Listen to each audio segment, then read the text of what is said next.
ओम नमो भगवते वासुदेवाय। 8वां अध्याय ध्रुव का वनगमन। श्री मैत्रेय जी कहते हैं, शत्रुसूदन, विदुर जी, सनकादि, नारद, ऋभु, हंस, अरुणी और यति ब्रह्मा जी के इन नैष्टिक ब्रह्मचारी पुत्रों ने गृहस्थाश्रम में प्रवेश नहीं किया, अतः उनके कोई संतान नहीं हुई।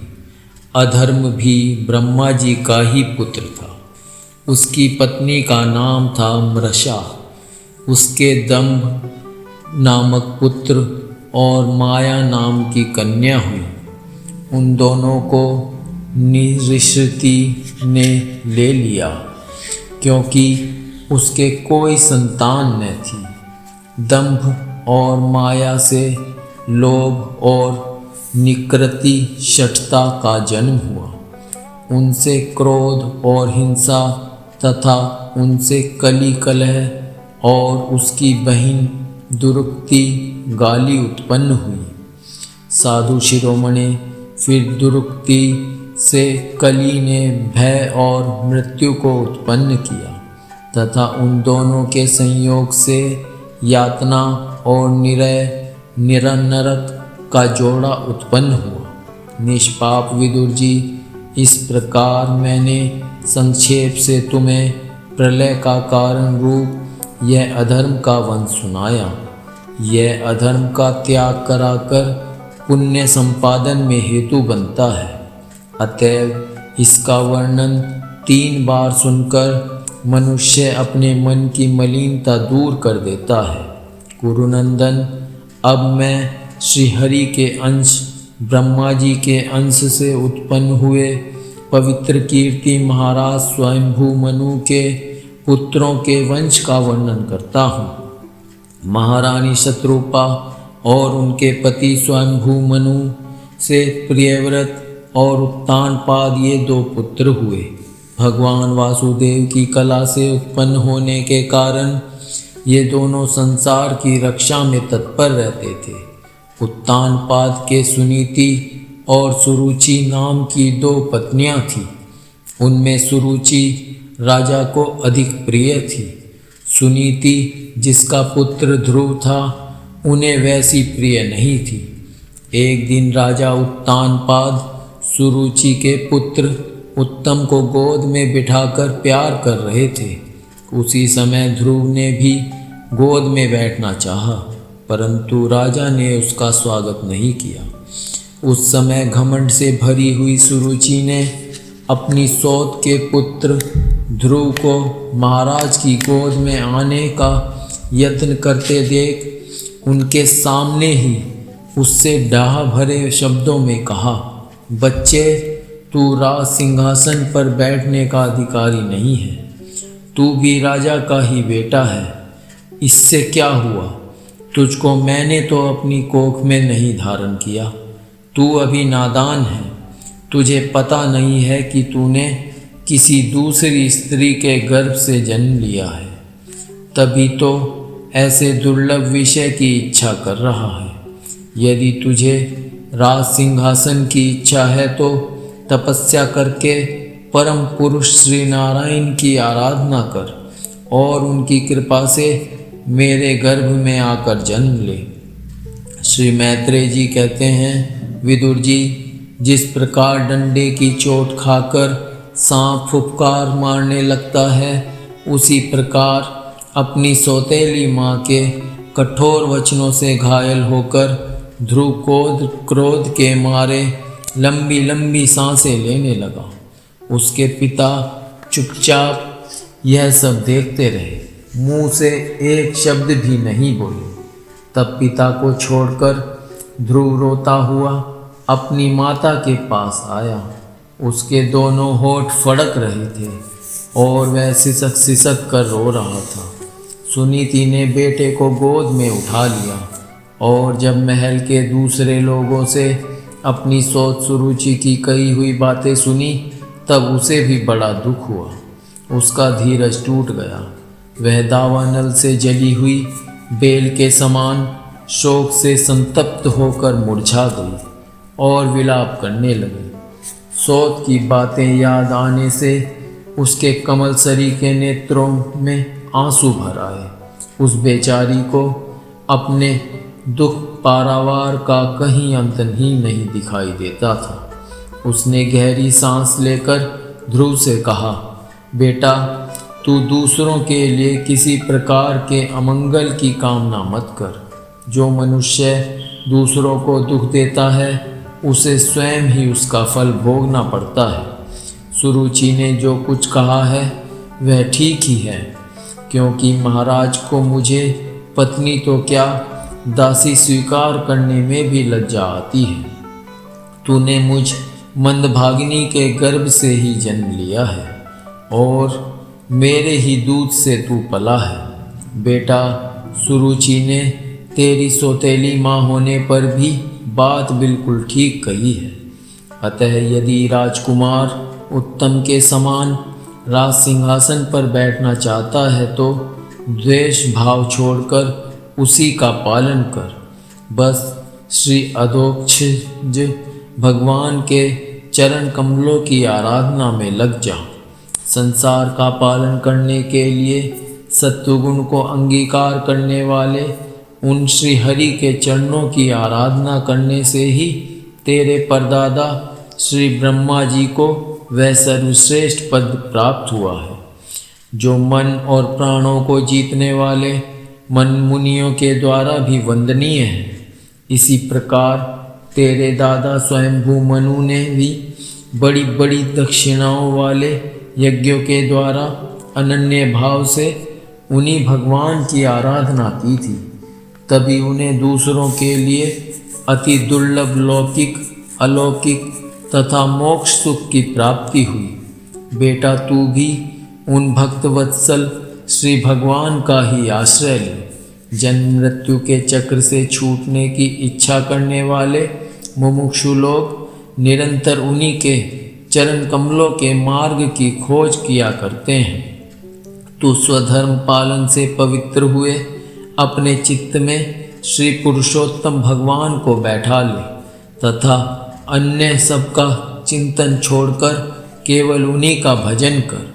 बेटा, उन कमल दल लोचन श्री हरि को छोड़कर मुझे तो तेरे दुख को दूर करने वाला और कोई दिखाई नहीं देता। देख, जिन्हें प्रसन्न करने के लिए ब्रह्मा आदि अन्य सब देवता ढूंढते रहते हैं, वे श्री लक्ष्मी जी भी दीपक की भांति हाथ में कमल लिए निरंतर उन्हीं श्री हरि की खोज किया करती हैं। श्री मैत्रेय जी कहते हैं, माता सुनीति ने जो वचन कहे वे अभिष्ट वस्तु की प्राप्ति का मार्ग दिखाने वाले थे। अतः उन्हें सुनकर ध्रुव ने बुद्धि द्वारा अपने चित्त का समाधान किया। इसके बाद वे पिता के नगर से निकल पड़े। यह सब समाचार सुनकर और ध्रुव क्या करना चाहता है इस बात को जानकर नारद जी वहाँ आए। उन्होंने ध्रुव के मस्तक पर अपना पाप नाशक कर कमल फेरते हुए मन ही मन विस्मित होकर कहा, अहो, क्षत्रियों का कैसा अद्भुत तेज है। वे थोड़ा सा भी मान भंग नहीं सह सकते। देखो, अभी तो यह नन्हा सा बच्चा है, तो भी इसके हृदय में सौतेली माता के कटु वचन घर कर गए हैं। तत्पश्चात नारद जी ने ध्रुव से कहा, बेटा, अभी तो तू बच्चा है, खेल कूद में ही मस्त रहता है। हम नहीं समझते कि इस उम्र में किसी बात से तेरा सम्मान या अपमान हो सकता है। यदि तुझे मान अपमान का विचार ही हो तो बेटा, असल में मनुष्य के असंतोष का कारण मोह के सिवा और कुछ नहीं है। संसार में मनुष्य अपने कर्मानुसार ही मान अपमान या सुख दुख आदि को प्राप्त होता है। तात, भगवान की गति बड़ी विचित्र है, इसलिए उस पर विचार करके बुद्धिमान पुरुष को चाहिए कि दैवश उसे जैसी भी परिस्थिति का सामना करना पड़े उसी में संतुष्ट रहे। अब माता के उपदेश से तू योग साधन द्वारा जिन भगवान की कृपा प्राप्त करने चला है, मेरे विचार से साधारण पुरुषों के लिए उन्हें प्रसन्न करना बहुत ही कठिन है। योगी लोग अनेकों जन्मों तक अनासक्त रहकर समाधि योग के द्वारा बड़ी बड़ी कठोर साधनाएं करते रहते हैं, परंतु भगवान के मार्ग का पता नहीं पाते। इसलिए तू यह व्यर्थ का हठ छोड़ दे और घर लौट जा। बड़ा होने पर जब परमार्थ साधन का समय आवे तब उसके लिए प्रयत्न कर लेना। विधाता के विधान के अनुसार सुख दुख जो कुछ भी प्राप्त हो उसी में चित्त को संतुष्ट रखना चाहिए। यूँ करने वाला पुरुष मोह में संसार से पार हो जाता है। मनुष्य को चाहिए कि अपने से अधिक गुणवान को देखकर प्रसन्न हो, जो कम गुण वाला हो उस पर दया करे और जो अपने समान गुण वाला हो उससे मित्रता का भाव रखे। यूँ करने से उसे दुख कभी नहीं दबा सकते। ध्रुव ने कहा, भगवान, सुख दुख से जिनका चित्त चंचल हो जाता है उन लोगों के लिए आपने कृपा करके शांति का यह बहुत अच्छा उपाय बतलाया, परंतु मुझ जैसे अज्ञानियों की दृष्टि यहाँ तक नहीं पहुँच पाती। इसके सिवा मुझे घोर क्षत्रिय स्वभाव प्राप्त हुआ है, अतएव मुझ में विनय का प्राय अभाव है।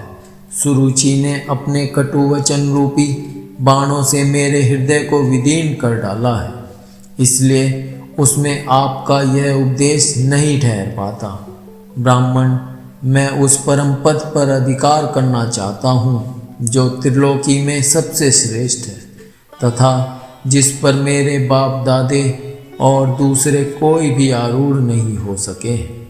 आप मुझे उसी की प्राप्ति का कोई अच्छा सा मार्ग बतलाइए। आप भगवान ब्रह्मा जी के पुत्र हैं और संसार के कल्याण के लिए ही वीणा बजाते सूर्य की भांति त्रिलोकी में विचरा करते हैं। श्री मैत्रेय जी कहते हैं, ध्रुव की बात सुनकर भगवान नारद जी बड़े प्रसन्न हुए और उस पर कृपा करके इस प्रकार सदुपदेश देने लगे।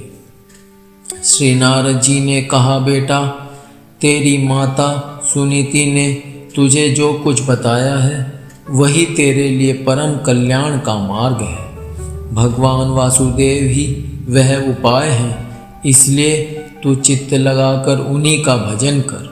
जिस पुरुष को अपने लिए धर्म, अर्थ, काम और मोक्ष रूप पुरुषार्थ की अभिलाषा हो, उसके लिए उनकी प्राप्ति का उपाय एकमात्र श्री हरि के चरणों का सेवन ही है। बेटा, तेरा कल्याण होगा। अब तू श्री यमुना जी के तटवर्ती परम पवित्र मधुवन को जा। वहाँ श्री हरि का नित्य निवास है।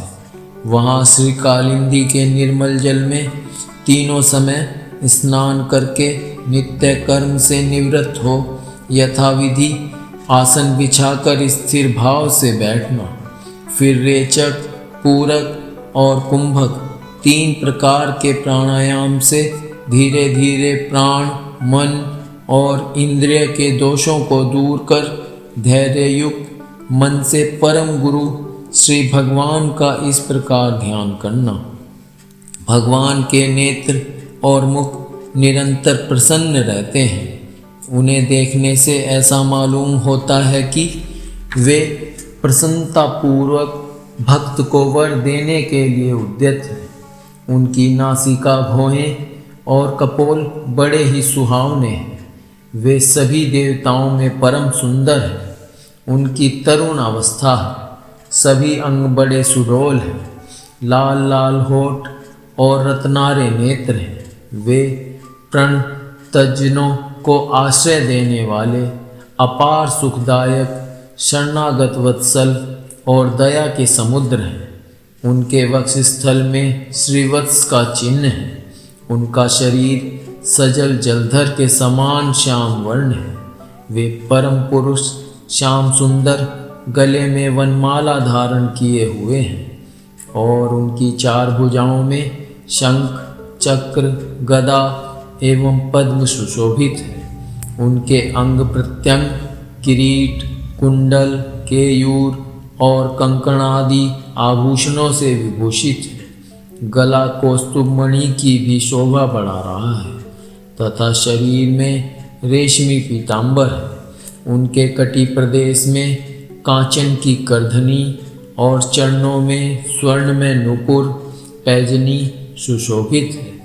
भगवान का स्वरूप बड़ा ही दर्शनीय, शांत तथा मन और नयनों को आनंदित करने वाला है। जो लोग प्रभु का मानस पूजन करते हैं उनके अंतःकरण में वे हृदय कमल की कर्णिका पर अपने नख मणिमंडित मनोहर पादार विंदों को स्थापित करके विराजते हैं। इस प्रकार धारणा करते करते जब चित्त स्थिर और एकाग्र हो जाए तब उन वरदायक प्रभु का मन ही मन इस प्रकार ध्यान करे कि वे मेरी ओर अनुराग भरी दृष्टि से निहारते हुए मंद मंद मुस्कुरा रहे हैं। भगवान की मंगलमयी मूर्ति का इस प्रकार निरंतर ध्यान करने से मन शीघ्र ही परमानंद में डूबकर तल्लीन हो जाता है और फिर वहाँ से लौटता नहीं।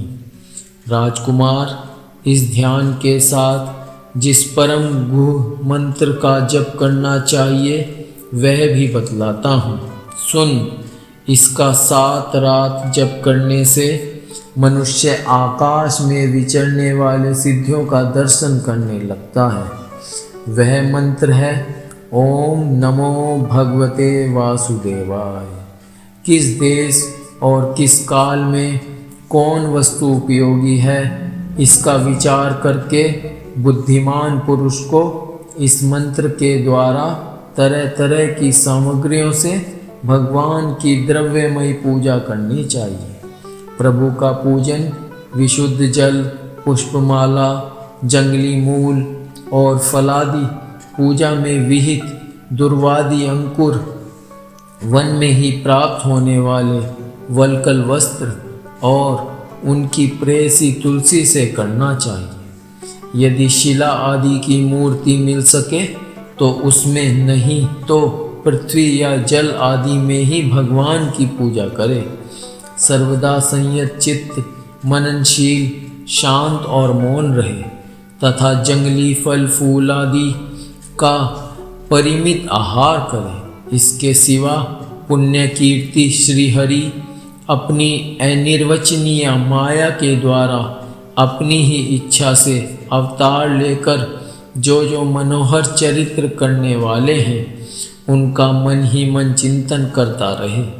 प्रभु की पूजा के लिए जिन जिन उपचारों का विधान किया गया है उन्हें मंत्र मूर्ति श्री हरि को द्वादशाक्षर मंत्र के द्वारा ही अर्पण करे। इस प्रकार जब हृदय स्थित हरि का मन, वाणी और शरीर से भक्ति पूर्वक पूजन किया जाता है तब वे निश्चल भाव से भली भांति भजन करने वाले अपने भक्तों के भाव को बढ़ा देते हैं और उन्हें उनकी इच्छा के अनुसार धर्म, अर्थ, काम अथवा मोक्ष रूप कल्याण प्रदान करते हैं। यदि उपासक को इंद्रिय संबंधी भोगों से वैराग्य हो गया हो तो वह मोक्ष प्राप्ति के लिए अत्यंत भक्ति पूर्वक अविच्छिन्न भाव से भगवान का भजन करे। श्री नारद जी से इस प्रकार उपदेश पाकर राजकुमार ध्रुव ने परिक्रमा करके उन्हें प्रणाम किया। तदंतर उन्होंने भगवान के चरण चिन्हों से अंकित परम पवित्र मधुवन की यात्रा की। ध्रुव के तपोवन की ओर चले जाने पर नारद जी महाराज उत्तानपाद के महल में पहुँचे। राजा ने उनकी यथा योग्य उपचारों से पूजा की। तब उन्होंने आराम से आसन पर बैठकर राजा से पूछा। श्री नारद जी ने कहा, राजन, तुम्हारा मुख सूखा हुआ है। तुम बड़ी देर से किस सोच विचार में पड़े हो? तुम्हारे धर्म, अर्थ और काम में से किसी में कोई कमी तो नहीं आ गई? राजा ने कहा, ब्राह्मण, मैं बड़ा ही स्त्रैण और निर्दय हूँ। हाय, मैंने अपने 5 वर्ष के नन्हे से बच्चे को उसकी माता के साथ घर से निकाल दिया। मुनिवर, वह बड़ा ही बुद्धिमान था। उसका कमल सा मुख भूख से कुम्हला गया होगा। वह थककर कहीं रास्ते में पड़ गया होगा। ब्राह्मण, उस असहाय बच्चे को वन में कहीं भेड़िया न खा जाएं। अहो, मैं कैसा स्त्री का गुलाम हूँ। मेरी कुटिलता तो देखिए। वह बालक प्रेमवश मेरी गोद में चढ़ना चाहता था, किंतु मुझ दुष्ट ने उसका तनिक भी आदर नहीं किया। श्री नारद जी ने कहा, राजन, तुम अपने बालक की चिंता मत करो। उसके रक्षक भगवान हैं। तुम्हें उसके प्रभाव का पता नहीं है। उसका यश सारे जगत में फैल रहा है। वह बालक बड़ा समर्थ है। जिस काम को बड़े बड़े लोकपाल भी न कर सके, उसे पूरा करके वह शीघ्र ही तुम्हारे पास लौट आएगा। उसके कारण तुम्हारा यश भी बहुत बढ़ेगा।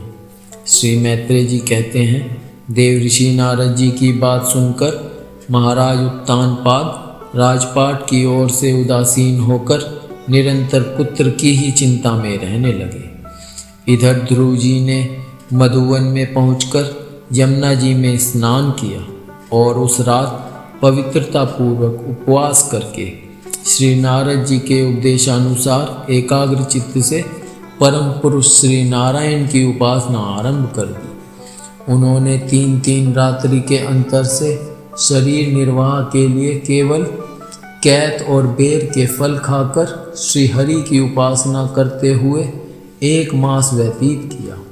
दूसरे महीने में उन्होंने 6-6 दिन के पीछे सूखे घास और पत्ते खाकर भगवान का भजन किया। तीसरा महीना 9-9 दिन पर केवल जल पीकर समाधि योग के द्वारा श्री हरि की आराधना करते हुए बिताया। चौथे महीने में उन्होंने श्वास को जीतकर 12-12 दिन के बाद केवल वायु पीकर ध्यान योग द्वारा भगवान की आराधना की। 5वां मास लगने पर राजकुमार ध्रुव श्वास को जीतकर परब्रह्म का चिंतन करते हुए एक पैर से खंबे के समान निश्चल भाव से खड़े हो गए। उस समय उन्होंने शब्दादि विषय और इंद्रियों के नियामक अपने मन को सब ओर से खींच लिया तथा हृदय स्थित हरि के स्वरूप का चिंतन करते हुए चित्त को किसी दूसरी ओर न जाने दिया। जिस समय उन्होंने महदादि संपूर्ण तत्वों के आधार तथा प्रकृति और पुरुष के भी अधीश्वर परब्रह्म की धारणा की, उस समय उनके तेज को न सह सकने के कारण तीनों लोग कांप उठे। जब राजकुमार ध्रुव एक पैर से खड़े हुए तब उनके अंगूठे से दबकर आधी पृथ्वी इस प्रकार झुक गई जैसे किसी गजराज के चढ़ जाने पर नाव पद पद पर दाईं बाईं और डगमगाने लगती है। ध्रुव जी अपने इंद्रिय द्वार तथा प्राणों को रोककर अनन्य बुद्धि से विश्वात्मा श्री हरि का ध्यान करने लगे। इस प्रकार उनकी समष्टि प्राण से अभिन्नता हो जाने के कारण सभी जीवों का श्वास प्रश्वास रुक गया। इससे समस्त लोग और लोकपालों को बड़ी पीड़ा हुई और वे सब घबराकर श्री हरि की शरण में गए। देवताओं ने कहा, भगवान, समस्त स्थावर जंगम जीवों के शरीरों का प्राण एक साथ ही रुक गया है। ऐसा तो हमने पहले कभी अनुभव नहीं किया। आप शरणागतों की रक्षा करने वाले हैं। अपनी शरण में आए हुए हम लोगों को इस दुख से छुड़ाइए। श्री भगवान ने कहा, देवताओं, तुम डरो मत। उत्तानपाद के पुत्र ध्रुव ने अपने चित्त को मुझ विश्वात्मा में लीन कर दिया है। इस समय मेरे साथ उसकी अभेद्य धारणा सिद्ध हो गई है। इसी से उसके प्राण निरोध से तुम सबका प्राण भी रुक गया है। अब तुम अपने अपने लोकों को जाओ। मैं उस बालक को इस दुष्कर तप से निवृत्त कर दूंगा।